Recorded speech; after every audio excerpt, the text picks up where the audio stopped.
AFB Group, AFB Televisi, AFB Radio bareng Pocari Sweat melakukan spesial talkshow ini.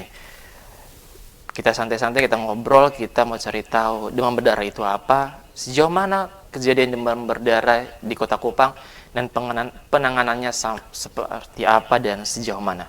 Saya sudah punya 2 narasumber, tapi sebentar bakal ada juga 1 narasumber dari Pocari Sweat. Yang pertama, saya punya 2 narasumber dari Dinas Kesehatan Kota. Saya langsung sapa aja ya, 2 ibu hebat yang menangani demam berdarah di Kota Kupang. Zing, bisa langsung disut ke sini. Yang di mobil mungkin lagi bawa mobil sambil dengar kita asik tuh bisa menepi sedikit, karena kita juga di radio. Ada streaming juga di Play Store kita, AFB Televisi dan juga AFB Radio.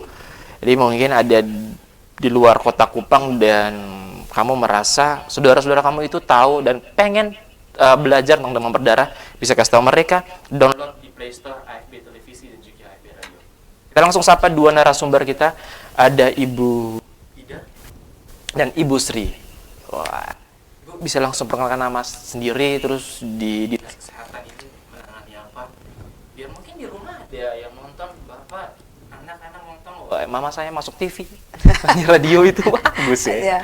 Terima kasih, saya Sri Wahyuningsi, biasa dipanggil Sri ya. Ibu Sri. Ya, kebetulan saat ini saya menjadi sebagai Kepala Bidang P2P, Penanggulangan dan Pemberantasan Penyakit pada Dinas Kesehatan Kota Kupang, dan saat ini kami bersama. Baik, kalau saya Ibu Ida. Saya di dinas itu sebagai Kepala Bidang Penyihatan Lingkungan dan Promosi Kesehatan Dinas Kesehatan Kota Kupang. Yang kantornya di Wali Kota itu ya? Iya, betul. Saya pernah pergi sekali. Carinya sedikit susah sih sebenarnya. Oh, gitu. Keliling. Mungkin saya yang baru kali ya. Oh Ibu, demam berdarah sebagai orang awam kita cuma tahu demam terus masuk rumah sakit, Bu. Terus ada muncul bentol-bentol warna merah gitu ya. Tapi secara medis atau secara sudut pandang Dinas Kesehatan, Ibu berdua menangani bisa lebih detail, karena tidak semua demam itu pasti demam berdarah kan sebenarnya. Mungkin siapa duluan? Mungkin. Ya, terima kasih. Jadi untuk saat ini dengan fenomena cuaca saat ini memang perlu kita hati-hati dengan kondisi kita ya. Kita, anak kita, saudara kita, dan kita lihat bahwa demam berdarah ini adalah ciri khasnya itu adalah anak panas yang tidak turun ya, 2 sampai 7 hari, dan tanpa gejala itu dulu. Tapi sekarang memang sudah fenomena berubah. Ada juga dengan pilek, batuk, kadang juga dengan diare. Kalau dulu hanya tanpa gejala, panas tanpa gejala. Sekarang mulai fenomena berubah ya, dengan ada dengan batuk, pilek, ada juga dengan diare, ada juga nyeri perut. Jadi sehingga memang ini perlu hati-hati. Jadi memang kami menghimbau untuk jika anak panas sudah 2 hari harus segera datang ke sarana kesehatan. Ini menarik karena kalau dulu demam saja itu udah panik nih. Ini mungkin demam plus kayak diare, terus batuk pilek. Ya. Dia berevolusi dan kayak dia mengikuti perkembangan zaman. Dia perkembangan zaman, dan sekarang saya mau bilang kalau dulu kita melihat perkembangan demam berdarah ini, dia mulai meningkat mulai ada kasus pada paling di Desember sampai akhir Februari itu biasanya sudah tidak ada kasus. Tapi sudah 2 tahun belakang ini setiap bulan itu ada kasus. Kalau dulu Desember sampai akhir Februari karena mungkin itu banyak cuaca hujan, terus banyak genangan, makanya pemerintah selalu 3M. Ya. Terus yang menarik sekarang perlu, dan kita mungkin sekarang kenapa kok pemerintah Kota Kupang hanya menggalakkan PSN gitu ya, pemberantasan sarang nyamuk. Karena sekarang fenomena nyamuk itu berubah. Dulu dia suka di tempat yang bersih ya, di kamar mandi, tempat penampungan. Sekarang dia sudah fenomenanya itu dia di luar.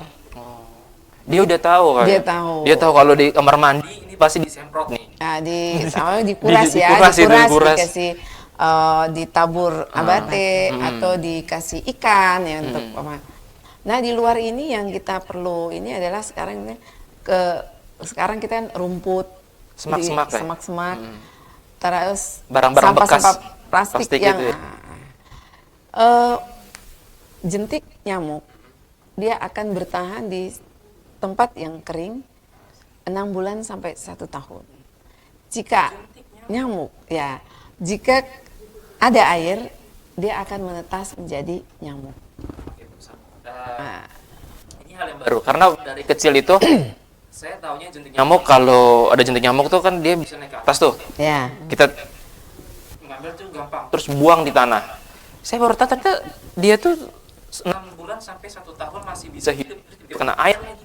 Iya, dia akan hidup di tempat yang kering sehingga memang di luar. Sehingga itu yang tadi kita bilang dia berubah. Nah, ini kalau kita tidak melakukan pembersihan sarang-sarang nyamuk, ini yang jadi persoalan kita. Hujan datang, banyak air datang, dia muncul lagi. Tanpa kita sadar mungkin itu ada di luar. Di luar. Di sampah, tumpukan-tumpukan barang itu. Dan kadang kita bilang rumah saya sudah bersih, kok masih ada nyamuk? Ya itu betul itu. Nyamuk masih bisa terbang radius sampai 200 meter. Nyamuk tetangga. Ya. Bisa jadi kan? Nyamuk sekampung Jadi itu jalan dia. Nyamuk milik kita bersama Ya. jadinya. Oh, iya. Satu nyamuk betina akan bertelur 200 sampai 300. Dan bayangkan saja kalau jentik yang tadi 200 sampai 300 itu dia menjadi nyamuk. Ya, di antara ada nyamuk betina dan nyamuk satu betina 200. laki. Paling mungkin dari 200 atau setengahnya itu saja betina, itu 100 dikali 200 atau 300, berapa nyamuk yang ada? Itu yang artinya sehingga kita selalu mengajak bahwa mari kita menjadi juru pemantau jentik. Bisa-bisa itu lebih banyak dari warga satu RT itu? Ya bisa, jadi jangan salah kalau ada keluhan kok nyamuknya banyak sekali. Ya karena memang kita beternak nyamuk, jentiknya kita pelihara. Jadi sekarang itu cara pencegahannya itu bukan satu rumah, maksudnya bukan rumah-rumah lagi, udah kelurahan, udah RT, udah mulai serang masal harus gitu ya. Masal, iya. Sejauh mana pemerintah kota dinas kesehatan turun ke bawah untuk bilang ini bukan masalah satu nyamuk dari satu rumah aja gitu, karena dulu kan satu rumah aja nyamuk di fogging udah. Sekarang udah mulai nyamuk yang dari tetangga sebelah ke tetangga sebelah satu kelurahan. Sejauh mana pemerintah kota turun ke bawah untuk bilang ini masalah bersama ini? Baik, terima kasih. Jadi selama ini yang kami lakukan itu kami selalu mensosialisasikan kepada masyarakat bagaimana supaya lingkungan kita itu selalu bersih. Karena penyakit demam berdarah ini ditularkan oleh virus dengue yang ditularkan melalui gigitan nyamuk. Oleh karena itu untuk memutus rantai penularan penyakit demam berdarah ini harus kita putus melalui pemberantasan sarang nyamuk. Nah, itu salah satu cara yang paling efektif untuk bagaimana memutus rantai penularan penyakit demam berdarah itu dengan melakukan pemberantasan sarang nyamuk. Nah, itu bukan hanya tanggung jawab orang kesehatan saja, itu tanggung jawab kita bersama. Masyarakat juga berperan, pemerintah berperan, swasta berperan, jadi semua harus berperan dalam memerangi penyakit demam berdarah ini. Makanya kita galakkan yang namanya gerakan masyarakat hidup sehat.